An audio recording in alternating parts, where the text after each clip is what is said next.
রামনারায়ণ রাম। আমি সর্বপ্রথম ঠাকুর শ্রী শ্রী বালক ব্রহ্মচারী মহারাজের চরণে জানাই আমার শতকোটি প্রণাম এবং আপনাদের সকলকে জানাই বৈদিক অভিনন্দন। রামনারায়ণ রাম। এ বলে আমি আজকের তত্ত্ব ও আলোচনা শুরু করছি।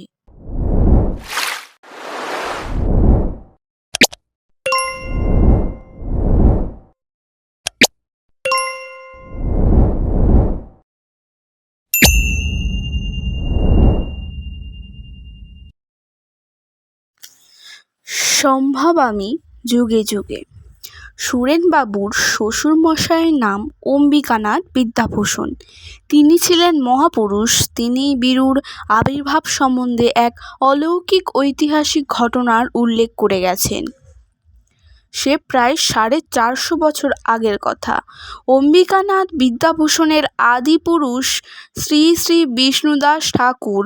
বিষ্ণুদাস ঠাকুরের সহোদরা সতীদেবীর গর্ভে মহাপ্রভু গৌরাঙ্গদেবের জন্ম। সংসার ত্যাগ করে মহাপ্রভু বেরিয়েছেন পথে। মণ্ডিত কেশ, অরুণ বসন, হস্তে সন্ন্যাসীর দণ্ড, নয়নে বিগলিত অশ্রুধারা, মুখে শুধু কৃষ্ণ নাম, কৃষ্ণ কৃষ্ণ বলি গোরা কাঁদে ঘনে ঘনে। কত সুরধ্বনি বহে অরুণ নয়নে। যেন পতিত পাবনী গঙ্গা চলেছেন যুগসঞ্চিত পাপ আর অন্ধ সংস্কারের ভস্মরাশির জঞ্জাল বিধৌত করতে করতে। ব্রাহ্মণ চণ্ডাল, উচ্চ নিচু, হিন্দু অহিন্দু কোনো বাছ বিচার নেই। শুধু প্রেম আরও প্রেম বিতরণ করতে করতে চলেছেন নবদ্বীপ চন্দ্র। গৌররসে নদে ভেসে গেছে সারা বাংলা বুঝি ডুবু ডুবু। মাতুল বিষ্ণুদাস ঠাকুর ছিলেন গৌরাঙ্গের প্রাণসখা ও অভিভাবক। তিনিও সঙ্গ দিয়েছেন গৌরাঙ্গ মহাপ্রভুর। মামা ভাগ্নে চলেছেন সম্মুখে অনন্ত পথ। এ চলার শেষ কোথায় কে জানে, তবু চলেছেন বিষ্ণুদাস ঠাকুর। চলতে চলতে সন্ধ্যা হয়ে এলো। সূর্যদেব পশ্চিম দিগন্তে আবির ছড়াতে ছড়াতে ক্রমশ নিচে নেমে আসছেন। ধীরে ধীরে সন্ধ্যার ধূসর অবগুণ্ঠনের অন্তরালে আত্মগোপন করছে কর্মক্লান্ত পৃথিবী। নিবিড় অন্ধকার আসছে ছুটে। আত্মমমতায় গড়া প্রাত্যহিক দুনিয়া অবসন্ন, শ্রান্ত, শ্লথ। পা আর চলে না, বিশ্রাম চাই। মামা ভাগ্নে এলেন এক গৃহস্থের পর্ণকুটিরে। রাতের মতো আশ্রয় প্রয়োজন। গৃহকর্তা এলেন বেরিয়ে। আহা, কি দেখলাম! জন্ম জন্মান্তরেও যে এত রূপ দেখিনি। একই অঙ্গে এত রূপ নয়নে না ধরে। গৃহকর্তা মনে মনে বললেন, এসো এসো নয়নাভিরাম ঘরে এসো, প্রাণাভিরাম প্রাণে এসো। তোমার পুণ্য পাদস্পর্শে দিনের এই পর্ণকুটির আজ ধন্য। এখানে দিন বলতে দরিদ্র বোঝানো হয়েছে। কুল আমার পবিত্র হলো। মানুষের ভগবান নেমে এসেছেন মানুষের মাঝে।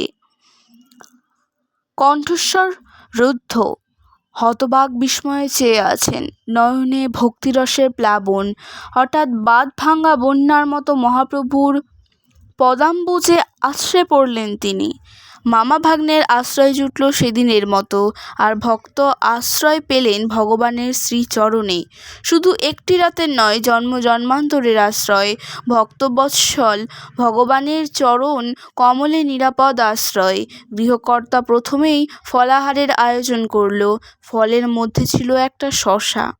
এখন শশার সময় নয়, বিষ্ণুদাস ঠাকুর রান্না করবেন, তাই আগেই স্নান সেরে এসেছেন। মহাপ্রভু গেছেন স্নানে। ক্ষুধার্ত ভাগ্নেকে দেখে লজ্জিত হয়ে বিষ্ণুদাস ঠাকুর বললেন, সন্ধ্যা আহান্নিক সেরে এসো, তারপর খেও। বিষ্ণুদাস ঠাকুর যেমন জ্ঞানী তেমনি আধ্যাত্মিক শক্তিসম্পন্ন মহাপুরুষ। মনে বড় লেগেছে ভাগ্নের কথা। একেবারে বিস্মিত হয়ে ক্ষুধার তাড়নায় গোটা শশাটাই আত্মসাৎ করেছেন তিনি। ভাগ্নেও তো তারই মতো ক্ষুধায় কাতর। কই, তার কথা মনেও পড়েনি? তবে কি বাসনার এখনো নিবৃত্তি হয়নি? সংসার রসে মন এখনো ভিজে, তবে তো দেশলাই কাঠি জ্বলবে না। কোথায় যেন এখনো অপূর্ণতা রয়ে গেছে তার। দুজনে একই পথের পথিক, উভয়ের সুখ দুঃখ সমভাবে ভাগ করে নেওয়াই তো কর্তব্য। তবে কেন এই বিভ্রম? যাত্রার আরম্ভে কেন বৈষম্যবোধ? না, এ হতে পারে না। ভাগ্নেকে শশা এনে দিতেই হবে। অগত্যা অলৌকিক শক্তি বলে বিষ্ণুদাস ঠাকুর শশার বীজ থেকে গাছ জন্মিয়ে শশা ফলিয়ে ভাগ্নের জন্য যত্ন করে রেখে দিলেন। আহ্নিক সেরে গৌরাঙ্গদেব শশা দেখে তার মাতুলের অলৌকিক ক্ষমতার পরিচয়ে মুগ্ধ হলেন, কিন্তু মুখ দিয়ে কোনো কথা বললেন না। কেন বলেননি? মহাপ্রভুর আধ্যাত্মিক শক্তির ব্যবহারিক উপযোগিতা সম্বন্ধে ছিল ভিন্ন ধারণা। যা পেলে সকল পাওয়ার অন্ত, সকল কামনার সমাধি, সেই পরম রত্নকে সামান্য একটা শশার জন্য অপচয়? এত তপস্যা, এত যাগযজ্ঞ, সাধন পূজন কি তুচ্ছ একটা শশার জন্য? ভেলকি দেখিয়ে লোকের মন ভোলাবার জন্যে? না, মাতুলের মন এখনও বিষয়রসে মজে আছে। বিষয় সুখ মনকে বহির্মুখী করে তোলে। আধ্যাত্মিক শক্তির সার্থকতা মনকে অন্তর্মুখী করে তোলায় বহির্মুখী শক্তি, তা যতই অলৌকিক হোক না কেন, কখনো সাধককে সিদ্ধির পথে নিয়ে যেতে পারে না। এ যেন শিব ফেলে সব সাধনা। মাতুলের এখনো সময় হয়নি, মন পাখি এখনো মায়ার খাঁচায় বদ্ধ। উড়বে কেমন করে? মুক্তপুচ্ছ পাখির মতো মায়াময় জগতের ঊর্ধ্বে মহাশূন্যে পরিক্রমার যোগ্যতা কই তার? সন্ন্যাসী বন্ধনহীন, তার সেই সঞ্চয়ের ব্যাকুলতা। তাই সে মুক্ত, বুদ্ধ, শুদ্ধ।